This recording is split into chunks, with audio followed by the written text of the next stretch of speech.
Good morning everyone. Today we go for the anatomy of the lips. We can go for briefly. We can go for the anatomy of the lips. Lips are the visible body part at the mouth of the many animals, including the human beings. Okay, lips are soft, malleable anatomical structures that forms the mouth margin of most vertebrates, composed of surface epidermis, that is skin, connective tissue and muscular layer. Okay, the lips are soft, movable, serve as the opening for food intake and in the articulations of sounds and speech.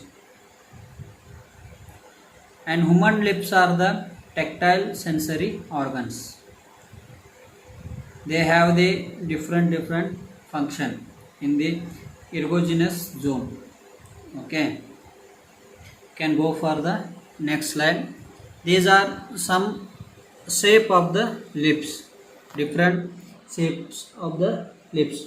First one is large full lips, second one is downturned lips, sharp lips, uneven lips, thin lips, oval lips, small lips, thin upper lips, thin lower lips and ideal lip. These are some types of lips. Okay, and there are heart shaped lips also is there. Okay, these lips or shapes are depend on their size and shape of the lips. Okay, and depend on the vermilion or vermilion of the lips. Okay, the thickness of the lips. Okay, it is all is these shapes or types it depend on the thickness, vermilion of the lips, and we can say philintrum, position of the philintrum and cupid bow. All these are depend on the these types of the lips is depend on the cupid bow, philintrum, vermilion border or vermilion. Okay, can go for the next slide. Okay, these are some parts of the what lips. Okay, you can say the cupid bow, philintrum, pillars, vermilion border, oral commissures, body of the lips. Okay, and tubercles. These are some part of the what we can say as a lips. Okay, now we can first you can go for the cupid bow.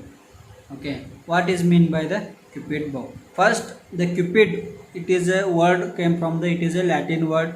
It means that passionate to desire or attraction or affection. Okay, cupid means passionate to desire.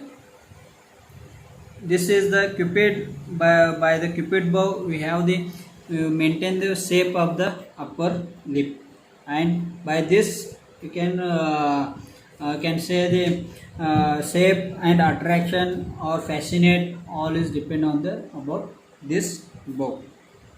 The cupid bow is a facial features where the double curve of the human upper lip is said to be resemble the bow of cupid. Okay, you can see here, this is the cupid bow. Okay, this is a cupid bow. Okay, it's a facial feature where the double curve of human upper lip is said to be resemble like a bow. Okay, bow of cupid. Okay, the peak of the bow. Okay, the peak of the bow. Okay, is a coined with the philintrum columns. Okay, this is peak of the bow is coined because of the coincide. Okay, coincide with the philintrum columns. Okay, you can see here the peak of the bow, it is coincide because of the these are the what ridges are there. These are the nothing but philintrum columns. Okay, because of this columns are giving the prominent bow appearance to the lip. Okay, the peak of the bow is coincide with the philintrum columns. These are giving a prominent bow appearance to the lip. Okay, this bow is say as a cupid bow. Cupid bow is nothing but it is a facial feature where the double curve of human upper lip is said to be resemble, it's like a bow of the cupid. Okay, and this cupid bow is formed by the peak of the bow. Okay, the peak of the bow is coincided with the philtrum columns. Okay, they are giving a prominent bow appearance because of the this philtrum columns. Now, what is meant by the philtrum? The philtrum, this is a philtrum, and these are the philtrum columns. This is in center. The vertical groove between the base of the nose and the upper border of the lip. Okay, this is a vertical groove present in between the base of the nose and upper border of the lip. Okay, it is also say as a junction between the two halves of the upper lip. Okay, it is a junction between the two halves of the upper lips. Okay, now we can go further. This is a vermilion border. Okay, this is a vermilion border. Before that, vermilion is verb derived from the Latin name. Vermilion is from the word come from the worm. Okay, vermilion, it is worm. Okay, it means that, okay, vermilion, before that border you can go for the what is mean by the vermilion. Vermilion is a red part of the lip. Okay, and it is a red part of the lip, and it is covered with a specialized stratified squamous epithelium, which is in continuously with the oral mucosa of a gingival-vulvinal group. Okay, this squamous epithelium is continuous with the oral mucosa of a gingival group. Okay, this vermilion itself is also often referred as a to lip. Okay, and vermilion it is also say as a lip. Okay, this is always you can say as a vermilion. Okay, vermilion, it also refer as a lip. Okay, the vermilion is used to describe the thing that bright red in color. Okay, vermilion, it is nothing but a red part of the lips, and it is covered with the specialized stratified squamous epithelium, which is continuity with the oral mucosa of a gingival group. Okay, and that vermilion border, this border is say as a vermilion border.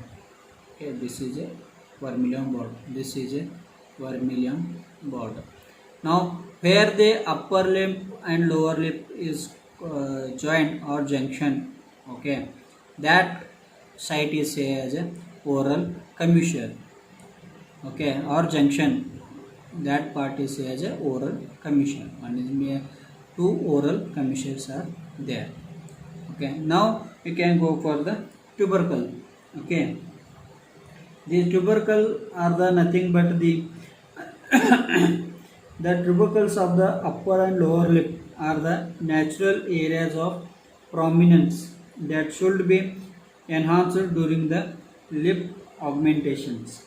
Okay, these are tubercles, or you can say as a tuberosity. How you can use as a tuberosity is that same way these tubercles are the prominence. Okay, natural areas of prominence of the lips. Okay, it these also give the shape of the what lips. Okay, you can these are the tubercles are the fleshy protuberance located in the center of the lips. These are also known by the various terms, including the prochylium, is also spelled as a prochylium. of the lip, okay, or tuberculi or tuberculum labia superiorlis or labial tubercules. These are the fleshy protuberance located in the central part of the lips. Okay, you can see here. These protrusions are seen as tubercles. You can go for the next slide. Okay, in that you can see here, this is the cupid bow, this is the vermilion border, this you can say as a vermilion, this is also vermilion border, this is the body of the lips, this is also body of the lips, this is I can say as a oral commissures. Okay, these prominence places, you can see here, these prominence places are, you can say as a tubercle of the lips. Okay, you can go for the next slide. The perfect lips. Okay, the perfect lips is found because of the some proper structures or proper arrangements of the these things. One is outside corners of lips. Okay, this. Okay, when you can say as a perfect lips, they were and the outside corners of the lips are properly arranged. Okay, then second is vermilion border, the proper thickness and proper arrangement of the vermilion border. Then cupid bow, pointed cupid bow. Okay, pilitrum columns. Okay, proper edged or prominent pillared columns and smooth in texture. Symmetrical. Okay, it is symmetrical right and left side, both the halves, and full thickness. Okay, okay. There is upper is 1/3 thickness and lower is 2/3 thickness. Okay, the upper is 1/3, lower is 2/3 thickness, and smooth in texture and ptosis. All these structures makes the perfect lips. What are the how the perfect lips is formed? By the outer corners of the lips, vermilion border, cupid's bow, pilitrum column, smooth texture, symmetrical and full lower lips, and ptosis. These all structures form to the perfect lips. Okay, can go for the next slide. Then functions of the lips. One is oral competence, deglutition, articulations, expressions of emotion, and symbol of beauty. All these functions is by the of the lips. You can go for the next slide. Now anatomy of the lips. Okay, lips forms the anterior boundary of the oral cavity. It has two parts, upper and lower lips, and two surfaces of lip. One is skin, another one is mucosal surface. Okay, it became the continuous with the one another around and this margin is as a vermilion. Okay, it has the vermilion border. Okay, then it has the two types of vermilion, dry vermilion, another one is wet vermilion. And dry vermilion is a pattern of wrinkles, has clear cut boundary line between it and skin proper. Okay, and smooth wet vermilion. Okay, it is a merges without the obvious surface change with the mucosa lining of the lips. Okay, then here also in this picture we can say as a this is a cupid bow, pilitrum column. Okay, and this is a vermilion border, this is a dry vermilion, this is also dry, and here wet, smooth wet vermilion border. These are the tuberculi, these are the commissures. Okay, like this you can say as a what can go for the anatomy of the lips. Okay, you can go for the next slide. Epithelium or coverings of the lips. Okay, lip is covered with the non-keratinized stratified squamous epithelium, which is transparent and contains no hairs, no sebaceous gland, and no pigmentations. Hence it is in red in color. Because of that it is red in color. It is also said as a vermilion. Vermilion is a red part of the lips. On vermilion border, it is distance between the epithelium and muscles is just 2 mm. This is the muscles of the lips. Okay, that is which muscle? Orbicularis oris muscle. Okay, the orbicularis oris muscle, okay, is a complex of muscle in the lips that encircles the mouth. It is a work as a sphincter or a circular muscle, but it is actually composed of 4 independent quadrants that interlace and give only an appearance of circularity. Okay, and this orbicularis oris muscle, it also attached with the other different muscles. Because of that, it helps in this smiling, cleansing, for cheesing. Okay, the origin of this muscle by the maxilla and mandible, insertion at the skins around the lip, blood supply by the superior radial artery and inferior radial artery, nerve supply by the facial nerve and brachial branches. Okay, this is about the orbicularis oris muscle. It surrounds the or circulates the around the mouth and surrounds the lips. Okay, this is the orbicularis muscle is a complex of muscle in the lips and encircles the mouth. It is a sphincter or circular muscle, but it is actually composed of 4 independent quadrants. Okay, and that give only the appearance of the circularity. Okay, you can see here there, this is the orbicularis oris muscle, and this is attached by the some muscles. Okay, that muscles helps in the movements of the lips. Okay, or cheesing, okay, easing. The levator labii muscle, levator labii superioris muscle, minor zygomatic muscle, major zygomatic muscle, psoas muscle, depressor labii muscle, depressor anguli oris muscle. Okay, these are all muscles, they are attached to this muscle. Can go for the next slide. Okay, or orbicularis oris muscle, it is in the lips, surrounds the mouth, nerve supply by the facial nerve, action is whistling and kissing. Okay, orbicularis oris muscle, the action is closes and purses lips, is in speaking, kissing and whistling. Origin, I already told, maxillary and mandibular bone. Insertion, skin around the lips. Now blood supply of the lips. Blood supply of the lips mainly by the superior labial artery and inferior labial artery. Okay, and the small submental arteries. These are branches of the facial artery. This is a facial artery. You can see here. This is a facial artery, and this is the superior labial artery, and this is the inferior labial artery.